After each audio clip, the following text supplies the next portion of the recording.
Assalamualaikum warahmatullahi wabarakatuh.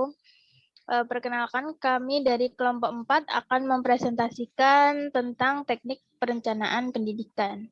Sebelum itu, saya akan memperkenalkan anggota kami. Yang pertama yaitu ada Sevia Risnawati, yang kedua ada Merlin, yang ketiga ada Fani Nikmatul, yang keempat ada Andin Ardebinta, kelima ada Desvananda, saya sendiri, kemudian yang terakhir keenam yaitu ada Fatmau Lidianti. Selanjutnya materi akan dipaparkan oleh teman saya. Diagram balok atau orang biasa sebut dengan bar chart. Dalam diagram balok ini, kita dapat mengetahui kegiatan secara terperinci mulai dari waktu memulai kegiatan dan berapa lama kegiatan tersebut berlangsung. Dalam penyusunan proyek tertentu saja, kita menjumpai beberapa kegiatan yang diharuskan dilakukan sesuai dengan prosedur atau berurutan. Kelebihan dari bar chart sendiri diantaranya ialah yang pertama dapat menyajikan sebuah data lebih lengkap dan terstruktur dari mulai harga pembukaan, penutup, terendah, dan tertinggi. Lalu yang kedua dapat digunakan bersamaan dengan indikator lainnya. Dengan adanya data yang sangat lengkap, maka indikator-indikator lain dapat digunakan lebih maksimal. Lalu kekurangan dari bar chart diantaranya ialah susah untuk dilihat dengan sekilas. Dalam penyajian data, bar chart cenderung lebih susah untuk dilihat dan membutuhkan waktu untuk menganalisisnya. Dikarenakan garis yang digunakan cenderung tipis dan bar chart sendiri biasanya disajikan dengan satu warna saja, sehingga sulit untuk dibedakan naik atau turunnya jika diperhatikan secara sekilas. Untuk gambar yang di sebelah kanan itu contoh dari bar chart jenis pekerjaan. Selanjutnya akan dilanjutkan oleh teman saya.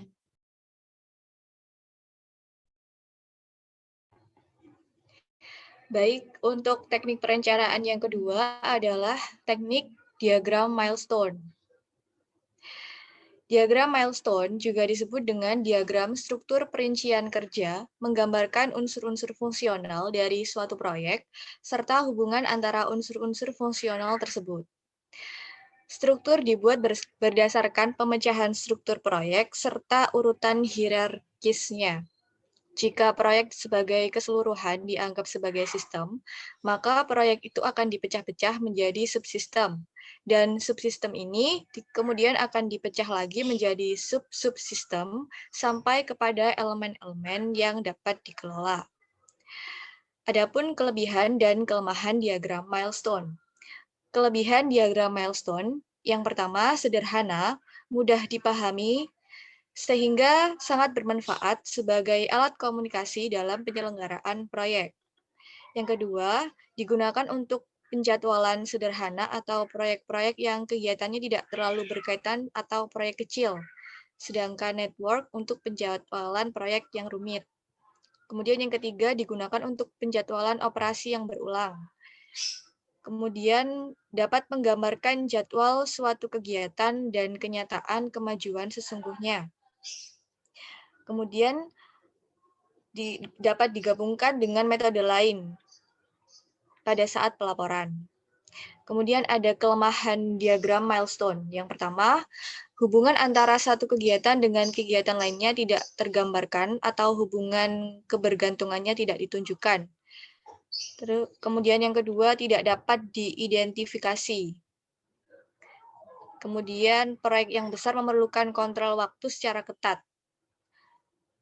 Dan yang terakhir, diagram milestone disebut juga dengan diagram struktur perincian kerja, menggambarkan unsur-unsur fungsional dari suatu proyek serta hubungan antara unsur-unsur fungsional tersebut.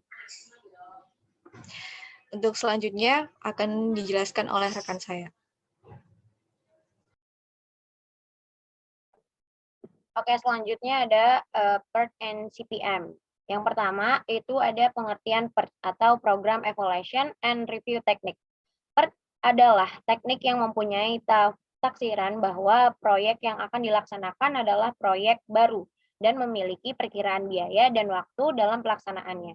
PERT merupakan cara dalam mengoptimalkan waktu penyelesaian proyek dan mengusahakan pengeluaran biaya yang seminim mungkin. PERT atau Program Evaluation and Review Technique merupakan cara penjadwalan proyek yang berdasar pada 3 dugaan waktu untuk setiap pelaksanaannya. Dikutip dari Hamdan tahun 2014. Lalu yang kedua ada CPM atau Critical Path Method. CPM adalah teknik diagram pengerjaan yang memerhatikan waktu pelaksanaan suatu kegiatan yang berada dalam jaringan dan memiliki sifat unik atau tunggal serta deterministik, yaitu pasti. Selain itu, CPM dapat diperkirakan karena terdapat pengalaman pengerjaan kegiatan yang sama pada proyek yang terdahulu. Itu dikutip dari Hemming and Nurjanamuddin tahun 2014.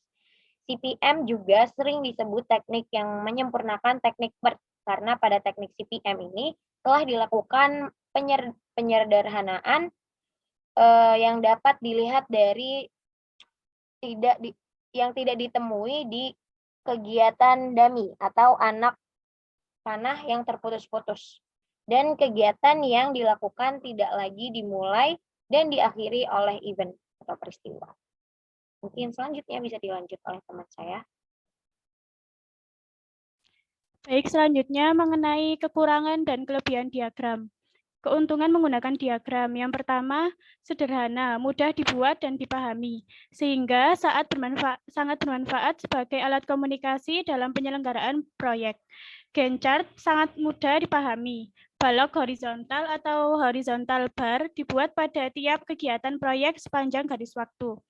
Yang kedua, yaitu Gantt chart digunakan untuk penjadwalan sederhana atau proyek-proyek yang kegiatannya tidak terlalu berkaitan atau proyek kecil, sedangkan network untuk penjadwalan proyek yang rumit. Keuntungan yang ketiga yaitu Gantt chart juga dapat digunakan untuk penjadwalan operasi yang berulang. Yang keempat, dapat menggambarkan jadwal suatu kegiatan dan kenyataan kemajuan sesungguhnya pada saat pelaporan. Untuk kekurangan menggunakan diagram, hubungan antara satu kegiatan dengan kegiatan lainnya tidak tergambarkan atau hubungan kebergantungannya tidak ditunjukkan.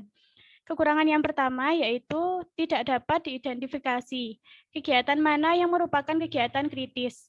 Kegiatan kritis yaitu kegiatan yang tidak boleh tertunda. Apabila tertunda mengakibatkan gangguan terhadap penyelesaian keseluruhan proyek. Kekurangan yang kedua yaitu proyek yang besar memerlukan kontrol waktu secara ketat. Koordinasi dan analisis biaya yang cermat. Tidak menguntungkan apabila menggunakan teknik ini. Meskipun demikian, teknik diagram balok masih banyak digunakan, terutama untuk kegiatan-kegiatan yang tidak kompleks. Selanjutnya akan dilanjutkan oleh teman saya.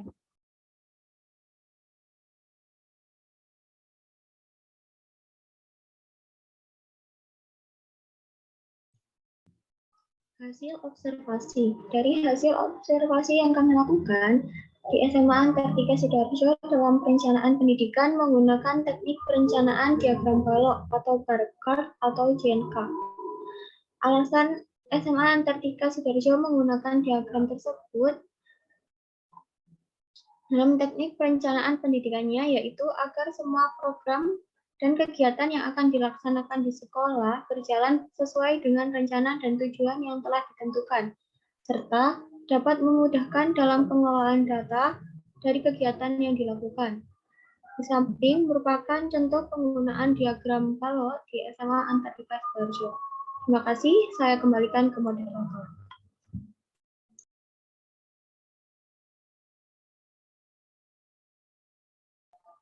Baik, terima kasih kepada teman-teman yang telah memaparkan materinya. Selanjutnya akan saya sampaikan kesimpulan dari materi teknik perencanaan pendidikan, yaitu sebuah perencanaan mengandung banyak bagian, peran, perilaku, dan kerjasama untuk mencapai tujuan dan sasaran pendidikan. Yang dibutuhkan dalam perencanaan adalah kerjasama dan kesamaan pikiran sebelum proyek tersebut dimulai. Variasi kerjasama dapat diinterpretasikan dalam 5 kerjasama, yaitu kerjasama antar orang, kerjasama berkaitan dengan tempat, kerjasama berkaitan dengan perubahan atau gerakan, kerjasama berkaitan dengan ekonomi, kerjasama berkaitan dengan aktivitas.